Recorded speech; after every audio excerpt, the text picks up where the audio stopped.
बिस्मिल्लाहिर्रहमानिर्रहीम। अस्सलाम वालेकुम स्टूडेंट्स, आपको पाकमाली उर्दू चैनल पर खुश आमदीद। स्टूडेंट्स, आज हम जमात दाहुम के फेडरल बोर्ड के पेपर पैटर्न में से सवाल नंबर 7 के बारे में पढ़ेंगे। सवाल नंबर 7 होता है, इशारात की मदद से मंदरजा झेल में से किसी एक मौजू पर 500 से 600 अल्फाज पर मुश्तमिल मज़मून लिखें। तो इस सवाल में आपको 2 उन्वानात दिए जाते हैं और उन दोनों उन्वानात के अलग अलग आपको 5-5, 6-6 इशारात दिए जाते हैं। उन इशारात पर आपने एक एक इशारे पर आपने एक एक पैराग्राफ जो है वो लिखना होता है।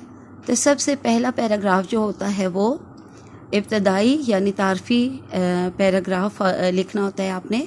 उसके बाद आगे जितने इशारात दिए जाते हैं उन पर आपने बिल्कुल उन्हीं दिए गए इशारात के मुताबिक पैराग्राफ की सूरत में मज़मून लिखते जाना होता है और फिर आखिर में आपने नताइज पर मबनी आखिरी इख्तितामिया पैराग्राफ जो है वो लिखना होता है। अच्छा, पहले हम जान लेते हैं कि मज़मून निगारी है क्या।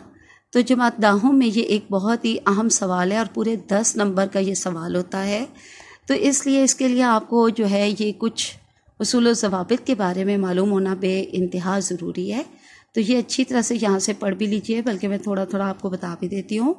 इज़हार मतलब के 2 ही तरीके हैं, एक तकरीर यानी ज़ुबानी बात करना समझाना, दूसरा तहरीर यानी कि लिख कर बात को बयान करना। तकरीर का ताल्लुक़ ज़ुबान से है और तहरीर का ताल्लुक़ कलम से। दोनों सूरतों में बयान का मरबूत होना यानी उसमें रब्त कायम रखना, तरतीब से लिखना इंतहाई ज़रूरी है। अगर बयान मरबूत हो तो तहसीन के यानी तारीफ़ के लायक है, वगरना नफरीन का सज़ावार यानी कि फिर बिल्कुल जो है वो पसंद नहीं किया जाएगा। इसलिए जो मज़मून बयान करना या लिखना हो उसे सोचिए, मवाद को वुसअत दीजिए यानी सही बढ़ा चढ़ा कर आपने लिखना है, सही तवालत के साथ तफसीली, और एक मौसर तरतीब से मुरतब कीजिए। जब मज़मून का मवाद जमा और मरबूत हो जाए तो उसे मुख्तसर सी तमहीद के साथ ज़ेबी करतास कीजिए यानी कि सफ़े की जीनत बनाइए। ज़ुबान को रोज़मर्रा और मुहावरे की चाशनी से यानी मिठास से आरास्ता कीजिए यानी सजाइए और खुदा का नाम लेकर लिखते जाइए। कुरानी आयात, अहादीस, कौल अकवाल यानी जो अकवाल ज़री वगैरह होते हैं, और बरमहलो मौजू अशार भी मज़मून के हुस्न को बढ़ा देते हैं। ये सब आप ज़रूर शामिल किया करें, बेशक कम हो लेकिन ज़रूर शामिल करें। अब यहाँ इन्होंने बोला कि मगर इनकी शमूलियत आटे में नमक के बराबर हो, लेकिन मैं कहूँगी कि जितने आपको आते हैं आप ज़रूर लिखिए। मज़मून को नहायत दर्जा खुश खत लिखिए, ठीक है, ताकि आसानी से दुरुस्त तौर पर पढ़ा और समझा जा सके। मज़मून को मुकम्मल कर लेने के बाद एक दफ़ा ज़रूर पढ़िए ताकि वो अल्फाज जो लिखने में छूट गए हों, रह गए हों, दोबारा लिखे जा सकें, इमला की गलतियाँ भी दुरुस्त की जा सके और वो ख्यालात जो लिखने से रह गए हैं और पढ़ते हुए याद आए हैं उन्हें भी तहरीर किया जा सके। अब आगे देखिए कि मज़मून होते कितने इक़साम के हैं। हर मज़मून ज़िंदगी की किसी न किसी शोबे से मुतालिक होता है, इस लिहाज से मज़मून को दर्ज झेल इक़साम में तकसीम किया जा सकता है। अदबी मज़ामीन, आगे ये तारीफ़ें वगैरह आप खुद पढ़ लीजिएगा, ठीक है। अखलाकी मज़ामीन, माशरती मज़ामीन, सवानही मज़ामीन, सियासी मज़ामीन, साइंसी मज़ामीन, तारीख़ी मज़ामीन, जोग्राफियाई मज़ामीन। तो इस सिलसिले का सबसे पहला हमारे पास ये उर्दू कवायद इंशा बिल्कुल लेटेस्ट 2024 का एडिशन है मेरे पास जमात दाहुम के लिए। इसमें से सबसे पहला जो है वो उन्वान हम देखते हैं, और ये पूरा मैं पढ़ूंगी नहीं, सिर्फ मैं अशार पढ़ दूँगी, तो बाकी आप साथ साथ देखते जाइए। सबसे पहला उन्वान है हमारे पास आबे ज़मज़म। तो ऊपर पहला तारफ़ी पैराग्राफ है और उसके बाद नबी अकरम सल्लल्लाहु अलैहि वसल्लम ने इसे हमेशा क़िबला रुख और खड़े होकर पिया। किसे? आबे ज़मज़म की बात हो रही है। और एक खुसूसी दुआ फरमाई, ऐ अल्लाह, मैं तुझसे सवाल करता हूँ एक ऐसे इल्म का जो फ़ायदा देने वाला हो और ऐसे रिज़्क़ का जो मुझे खुले दिल से अता किया जाए और मुझे तमाम बीमारियों से शिफा मरहमत फरमा, यानी मरहमत फरमा का मतलब है कि अता फरमा। अब यहाँ पर एक शेर है, आज भी हो जो इब्राहिम सा ईमा पैदा, आग कर सकती है अंदाज़े गुलिस्तां पैदा। अब उसके बाद आपने आगे ये पूरा पैराग्राफ लिखना है, ठीक है। और इस पैराग्राफ के बाद आप यहाँ पर ये वाला शेर लिख लीजिएगा। खुदा का काफिला जो मुश्तमिल था 3 जानों पर, मुअज़्ज़िज़ जिन को होना था ज़मीनों आसमानों पर। उसके बाद ये आपने बाकी का मज़मून लिखना है। और ये हज़रत हाजरा की जो बात है बेसाख्ता जो वो पुकारी, तो ये सब आपने अच्छी तरह से लफ्ज़ ब लफ्ज़ लिखना है और इन्हें इन्वर्टेड कॉमास में लिखना है, ठीक है। इसके बाद आगे देख लेते हैं। यहाँ पे एक और मुमासिल शेर लिखा है मैंने, जहाँ पर एड़ियाँ रगड़ी थीं, जहाँ पर एड़ियाँ बच्चे ने रगड़ी थीं, बाह नाचारी हुआ था चश्मा आबे सर्द शीरी का वहाँ जारी। ठीक है, बहुत मुमासिल शेर है, तो यहाँ पर आपने यहाँ पर लिख देना है। उसके बाद आपने ये यहाँ तक लिखना है। और ये फिर एक और यहाँ पे मैंने शेर लिखा है, ये पहला मौजज़ा था पाए इस्माइल कम सिन से, कि चश्मा जिसका नाम जमजम है जारी है। अब ये आगे आपने पूरा यहाँ तक ये लिखना है, ये इसी तरह से।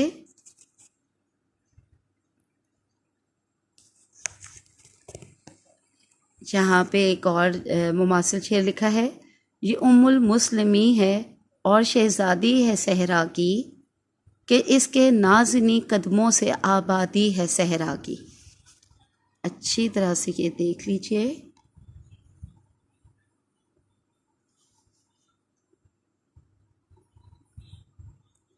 तो ये ज़रूर आपने याद करना है। आगे दूसरा हमारे पास जो उन्वान है वो है अल्लामा इकबाल रहमतुल्लाह अलैह।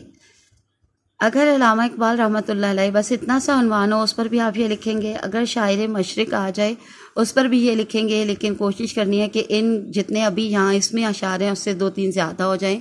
कौमी शायर का उन्वान आ जाए तो उसमें भी आपने इसी पर लिखना है, उसमें भी थोड़े उन्वान ज़्यादा कर, वो अशार ज़्यादा कर दीजिएगा। अजीम लीडर या रहनुमा, इस पर भी आप अल्लामा इकबाल पर लिख सकते हैं या फिर कायद आज़म पर लिख सकते हैं, किसी एक पर, ठीक है। और इसके अलावा अभी मेरे जहन में आया मेरा पसंदीदा शायर, अगर उस उन्वान पे आ जाए तो उस पर भी आप अल्लामा इकबाल के बारे में लिख सकते हैं। बस आपने थोड़े अशार ज़्यादा लिखने हैं और उन अशार को जो है आप क्यों पसंद करते हैं तो अपनी पसंदीदगी की वजह भी बतानी है। तो चलिए अब बाकी का आप जो है यहाँ से मज़मून देख लीजिए। हज़ारों साल नरगिस अपनी बेनूरी पे रोती है, बड़ी मुश्किल से होता है चमन में दीदावर पैदा। अब बाकी के ये पैराग्राफ्स देख लीजिए।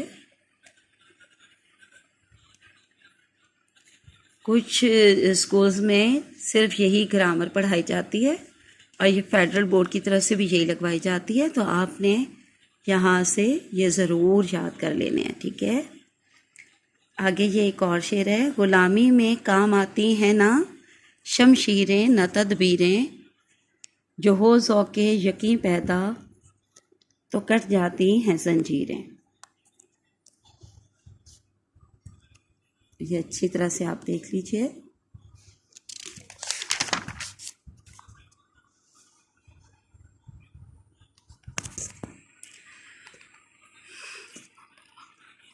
एक होम मुस्लिम हरम की पासबानी के लिए नील के साहिल से लेकर ताबखा के काशगर।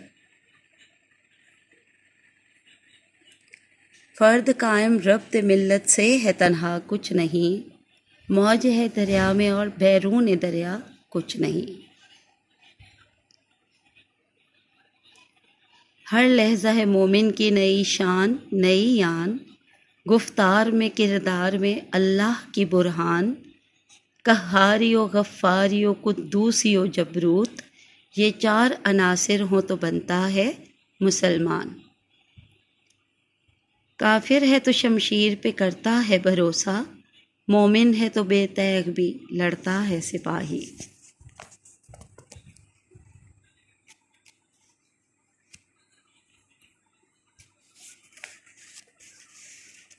ये यहाँ तक हमारा मुकम्मल हुआ। आसमां तेरी लहद पर शबनम अफशानी करे, सब्ज़ाए नो रस्ता इस घर की निगहबानी पर। आगे हमारे पास अगला उन्वान है कायद आज़म रहमतुल्लाह अलैह। एक अजीम लीडर का उन्वान आ जाए तो उसमें भी लिख सकते हैं।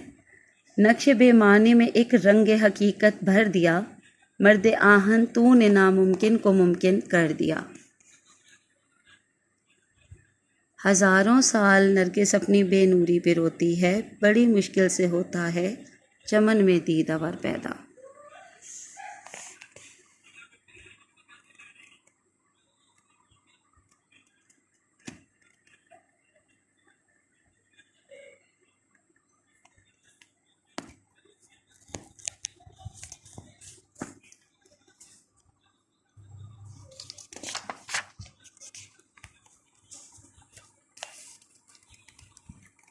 जी, यहाँ पर भी ये पैराग्राफ देख लें और उसके बाद आपने ये लिखना है।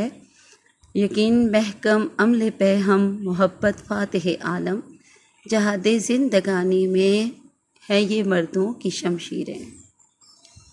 आयने जवां मर्दा हक गोई यो बेबाकी, अल्लाह के शेरों को आती नहीं रोबाही।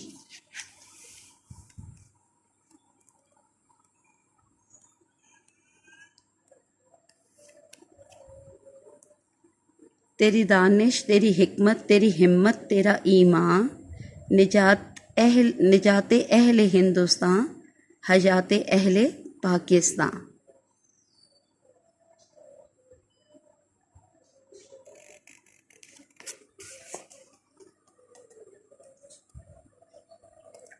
मिल्लत का पासबां है मोहम्मद अली जिना, मिल्लत है जिस्म जहाँ है मोहम्मद अली जिना। और इसके बाद आखिरी पैराग्राफ और उसके नीचे आखिर में है, यूं दी हमें आज़ादी कि दुनिया हुई हैरान, ए कायदे आज़म तेरा एहसान है एहसान। चलें आज के लिए इतना ही काफ़ी है, इंशाल्लाह बाकी कल पढ़ेंगे। अल्लाह हाफ़िज़, फ़ी अमान अल्लाह।